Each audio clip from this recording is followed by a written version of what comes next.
Ito ang isa sa pinaka-underrated Snapdragon 8S Gen 3 phone. Hindi masyadong nabibigyan ng spotlight tong phone na to, pero para sa akin dapat isama ninyo to sa mga pwede ninyong pagpili ang phone ngayong 2024. At ang phone na to ay ang iQOO Z9 Turbo. Meron tong bezel-less 144Hz AMOLED display, may 50MP Sony camera sensor, 6,000 mAh of battery with 80 watts fast charging capability, merong smooth UI, and syempre Snapdragon 8S Gen 3 chipset. At yun yung pag-uusapan natin sa video na to at aalamin na rin natin kung okay nga ba talaga itong iQOO Z9 Turbo. Kaya kung interesado kayo, tara pag-usapan natin. So, hindi ko na kayo bibitinin. Yung pinaka-presyo talaga nitong Z9 Turbo is 19,000 to 17,000 pesos mga kaparikoy. Di hamak na mas mura sa Poco F6, pero ito ay isang China ROM or China version mga kaparikoy. Don't worry, para sa mga napapaisip kung okay bang bumili nito, ako na nagsasabi sa inyo 101% okay lang pong bumili ng mga China ROM phones, yun nga lang wala tayong local warranty. Nga pala, ilalagay ko yung mga link ng mga shops na pwede nyo bilhan ng phone na to, pero kung gusto nyo bumili na merong physical store, pwede kayong bumili kay Sangdi Masanghay. Ilalagay ko yung shop nila dyan sa comment section, click na lang ninyo. Anyway, skip na natin unboxing at pag-usapan na natin yung overall looks and also build ng device na to. Kung makikita ninyo, pagdating sa kanyang design is super minimal lang mga kaparikoy. Dahil makikita lang natin dito sa back part niya yung kanyang iQOO logo and then yung ating camera bump na meron dual camera setup. Nandiyan na rin yung OIS na word sa kanyang gilid, and then meron na rin tayo dito kaparikoy na LED flash. Pagdating naman sa build ng device na to, meron na tayong glass front, plastic frame, and then glass back mga kaparikoy. Ang kagandahan sa build nito mga kaparikoy ay naka IP64 rating na to. So ibig sabihin, splash and dust resistant, kaya kung maaambunan or mawiwisikan nyo ng tubig to, ay yakang-yaka yan ng iQOO Z9 Turbo. Pagdating naman sa comfort, kapag gamit natin itong device na to, sure na magiging komportable din kayo. Dahil quad curve na rin yung likod nito, which is medyo slightly bend ng konti or curvy ng konti yung kanto niya, kaya kapag hawak-hawak natin siya ng one hand or kaya naka-gaming position hand grip tayo dito, comfortable siya hawakan unlike sa completely box type design. Anyway, move na tayo dyan sa kanyang design and also build.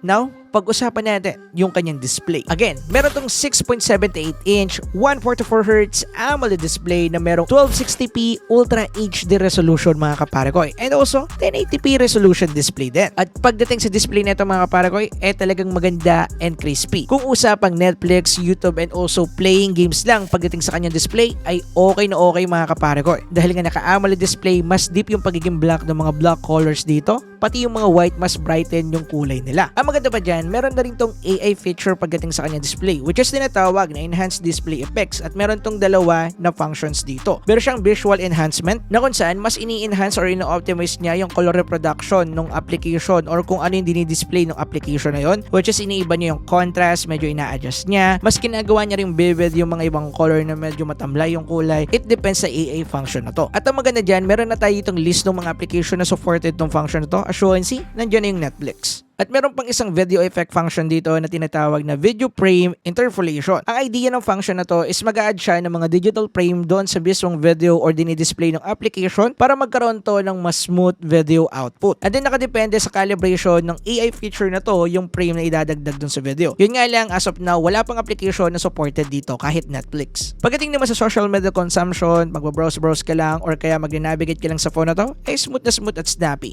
Yun nga lang, kahit naka 144Hz to, in default naka 120Hz lang ito. Don't get me wrong, alam ko mayroong mga application talaga na hindi pa supported yung above sa 120 at yung iba hindi din supported yung above sa 60Hz refresh rate. At kahit na nag-navigate lang tayo sa mismong system na ito mga kaparikoy, hindi talaga siya pumapalo ng 144Hz. At sa loob ng 3 weeks sa paggamit ko dito, ginawa ko na lahat ng pwede kong gawing solution, ginagamit ko siya ng naka full charge, and then naka-setup na rin sa 144Hz setup to, pero hindi ko pa rin talaga siya mapalabas mga kaparikoy. Ganun pa man, ang nagustuhan ko sa refresh rate settings neto mga kaparikoy ay makikita na natin yung mga application na supported yung higher than 60Hz refresh rate. Meaning hindi na tayo manghuhula kung ano ba yung mga application na pwede natin paggamitan ng higher than 60Hz refresh rate. So pwede natin silang i-activate dito, pwede rin hindi, nakadepende sa inyo. Which is maganda para sa akin. Nga pala, bago magtapos tayo dito sa display part, pagdating sa Netflix, meron na tayo ditong wideband L1 certification. Yun nga lang, wala siyang HDR support pagdating dito sa Netflix, pero don't worry, supported po ang HDR dito sa display niya. Moving on, enough talking na tayo pagdating sa display ng device na to at mas pag-usapan natin yung isa sa pinaka-exciting part nito, which is yung kanyang phone performance. Simulan natin sa RAM and storage nito. Pagdating dito, meron tayong UFS 4.0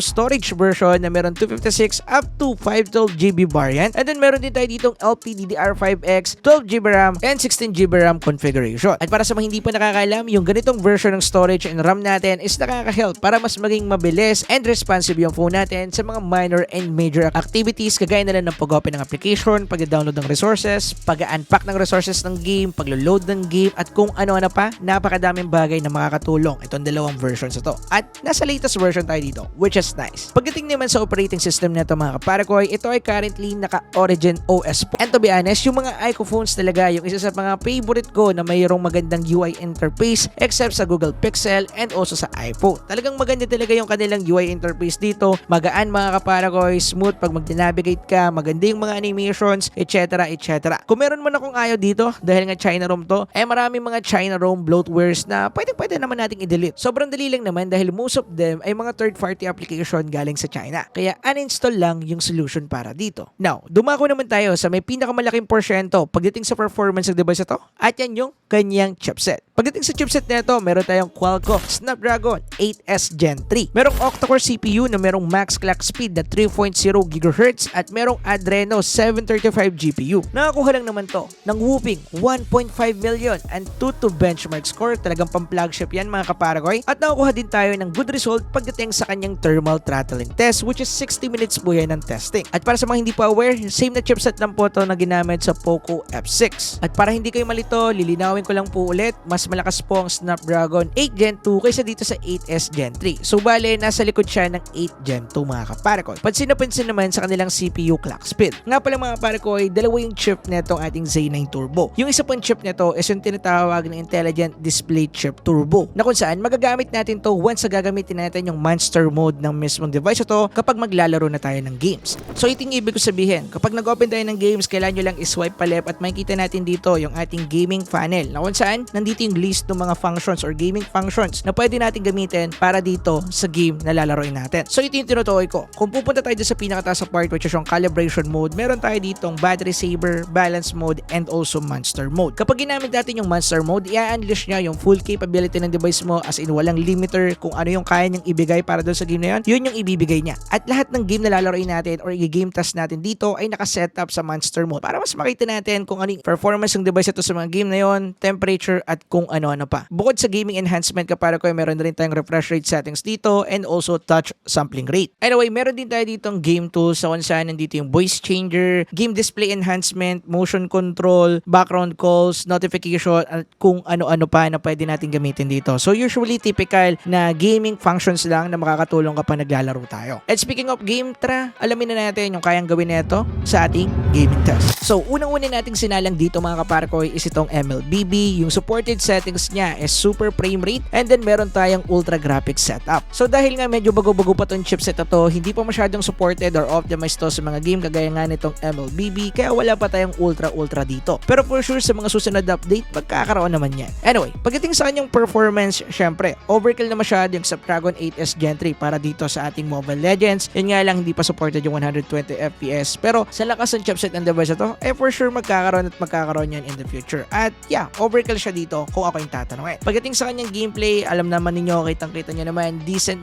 Nakakuha tayo dito ng 89-90 FPS. Usually, dyan talaga siya nag-maintain. May mga pagkakataon na bumababa ng 85, pero don't worry, papitik-pitik lang. It depends yan sa scenario. And then, yeah, pagdating sa responsiveness, smoothness ng screen, nandun din talaga. And then, after ng isang game, mga kaparkoy, ito yung nakuha nating temperature sa kanya. Nakakuha tayo ng 39 to 40 degrees Celsius, which is not bad para sa MLBB. At yung room temperature nga pala natin habang nag-game test is nasa 28 to 29 degrees Celsius kasi naka-open yung aircon. Next naman nating tinesting dito mga kaparkoy is Genshin Impact. Sinetap natin siya sa kanyang highest graphical preset settings and then 60 FPS mga kaparkoy. Nga pala, naka-on yung monster mode natin dito, so lahat ng game na lalaroin natin ay matik naka-monster mode po silang lahat. At pagdating sa kanyang gaming performance kaparkoy ay okay naman. Playable na playable dito ang Genshin Impact. Syempre, Snapdragon 8S Gen 3 din kasi to. At yung FPS na nakuha natin dito is naglalaro ng 60 FPS mga kaparkoy. May mga pagkakataon na umaangat siya ng 61 FPS, 62 FPS, ganyan. Same siya ng Poco F6 graphics na pumalo pa nga ng 70 plus FPS na naglaro tayo ng Genshin Impact. At take note lang po, hanggang 60 FPS lang po kasi itong Genshin Impact, kaya medyo nakakapagtaka yun. Pero kahit na pumapalo siya ng 61, 62 FPS dito, hindi naman siya nagiging stable doon. So may mga pagkakataon pa rin na bumababa to ng 50, 55, 56, ganyan, bumababa pa rin siya. Pero maintain siya sa 50 and 60 FPS. Pero may mga pagkakataon pa rin na bumaba siya ng mga 45 pero papitik-pitik lang. Ibig sabihin kapag merong lipat mapa na nangyayari or kaya merong need i-render, for example, effects, skill, something like that, medyo bumababa ng konti pero pipitik lang yun kapar ko, babalik din agad. Isa sa pinaka nagustuhan ko dito bukod sa kanyang smoothness sa game ay yung kanyang display. Na-enjoy ko talaga yung display niya dito kapar ko dahil kitang-kita niya naman talagang maganda, crispy and sharp talaga yung nakukuha natin na display dito. At dahil nga yan doon sa ating extra chip which is yung intelligence imaging chip na meron dito sa iQOO Z9 Turbo, which is masasabi ko na gumagana at effective dahil iba talaga yung dating ng display neto kapag naglalaro kayo kaparkoy sa iQOO Z9 Turbo. Hindi ko mapaliwanag pero yun yung napapansin ko kasi meron din ako dito ang Poco F6 Pro at iba talaga yung display quality ng dalawa kung ako lang yung tatanungin based on my experience. Anyway, pagdating sa kanyang temperature, ito yung nakuha natin. After ng almost 30 minutes sa paglalaro, which is gala-gala lang tayo sa mapa at tinapos yung mga kulang kong missions dito, ay nakakuha tayo ng 43 to 44 degrees Celsius pagdating sa phone na to, which is okay na rin naman pero medyo mataas sa puwan mga kaparkoy. 43 degrees Celsius consider as okay pa pero pag 44, mainit na yan mga kaparkoy. Pero okay lang din naman dahil nakita niya naman yung performance niya, magandang display at nakasagad lahat ng settings natin dito. Next naman na tinasing natin dito, Call of Duty Mobile, and then dito may ultra frame rate settings sa tayo dito.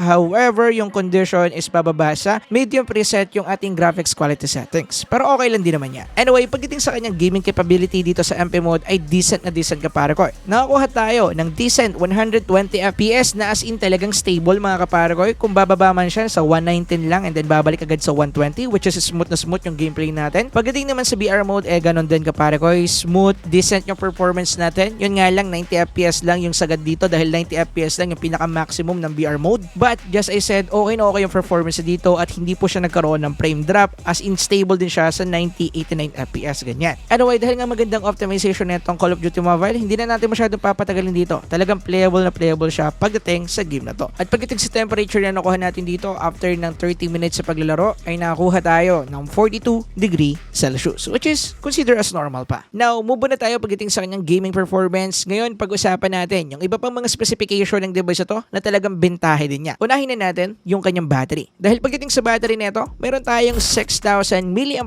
of battery. Malaki po yan mga kapargoy. At meron tayong 80 watts fast charging capability dito. At pagdating sa kanyang battery performance, i-base natin sa na-experience ko dito, ay talagang makunat kapargoy. Dahil naglaro ako dito kapargoy ng Mobile Legends sa tuloy-tuloy, mga 6 hours din yun kung hindi ako nagkakamali dahil naghabol tayo ng rank. And then yeah, goods yung kanyang nakuhang performance dito. Okay din yung kanyang battery dahil mayroon pang mga natirang 30+% para sa 6 hour na tuloy-tuloy na paglalaro at naka-max out yung settings. Goods yun kung ako yung tatanungin ninyo. Pagdating naman sa kanyang charging speed ay decent na rin mga kaparkoy. Nakakuha tayo dito ng average 50 to 1 hour na charging duration kaparkoy if i-charge natin siya from 0 to 100. Pero based sa experience ko from 20% to 80, nakakuha niya lang yan ng less than 35 minutes which is nice. At ngayon, mas pag-usapan natin yung isa sa pinakabentahe talaga ng iQOO Z9 Turbo. At yan, yung kanyang camera. Pagdating sa rear camera nito, meron tayong dual camera setup dito. At pagdating sa kanyang main camera, ginamitan lang naman to ng 50 megapixel Sony LYT600 camera sensor which is same na camera sensor na ginamit sa Oppo Reno 12 Pro,